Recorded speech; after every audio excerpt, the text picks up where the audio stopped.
Hi guys, आपको आज एक मैं काल्पनिक कहानी बताने वाला हूँ। हनुमान वर्सेस अल्लाह की। ये कहानी सिर्फ मनोरंजन के लिए बनाई गई है।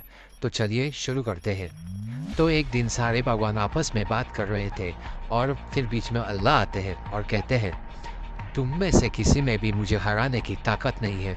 तुम में से कोई भी मेरा कुछ उखाड़ नहीं सकता। तो ये सुनकर सारे भगवान गुस्सा होते हैं और अल्लाह के कहने का विरोध करते हैं।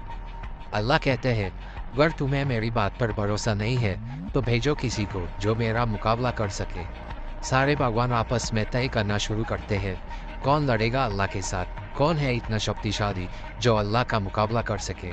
फिर सभी भगवानों के जबान पर सिर्फ एक ही नाम आता है, वो है श्री हनुमान जी।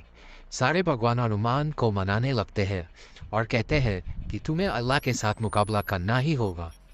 पर हनुमान जी को ये लड़ाई लड़नी नहीं होती और कहते हैं कि अगर अल्लाह को लगता है कि वह सबसे शक्तिशाली है तो ठीक है, मुझे इस बात पे कोई शक नहीं है और मुझे इनसे लड़ना भी नहीं है। मेरे में इनसे लड़ने जितनी ताकत है ही नहीं। ये सुनकर सारे भगवान हनुमान को मनाने लगते हैं और कहते हैं, तुम्हें अल्लाह से लड़ना ही होगा। फिर हनुमान जी सभी के खुशी के लिए मान जाते हैं। फिर अल्लाह कहते हैं, ये लड़ाई में मैं तुम्हें 3 बार मारूंगा और अगर तुम 3 बार मार खाने के बावजूद खड़े रहते हो तो तुम मुझे 3 बार मारोगे।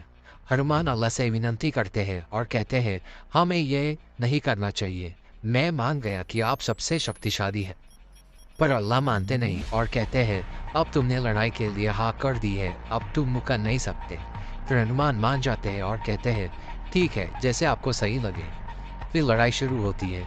अल्लाह मुक्का हनुमान जी के पेट में मारते हैं और हनुमान जी 100 मील दूर जाके गिर जाते हैं। सारे भगवान हनुमान जी को ढूंढने जाते हैं। 2-3 दिन लगातार ढूंढने पे हनुमान जी मिलते हैं और कहते हैं, मैं और वार सहन नहीं कर पाऊंगा, मैं हार मानता हूँ। इस बात को सुनकर अल्लाह कहते हैं, नहीं, तुम अब भी खड़े हो, तुम्हें और 2 वार खाने ही होंगे। हनुमान जी दर्द भरी आवाज में, नहीं, मुझे नहीं लड़ना, मेरे में और वार खाने की ताकत नहीं है। पर अल्लाह मानते नहीं और फिर दूसरा वार अपनी पूरी ताकत लगा के करते हैं। अगर आपको अब तक की कहानी पसंद आ रही है तो लाइक करें और अगर आपको इस कहानी का अगला पार्ट सुनना है तो कमेंट और सब्सक्राइब ज़रूर कीजिए। धन्यवाद।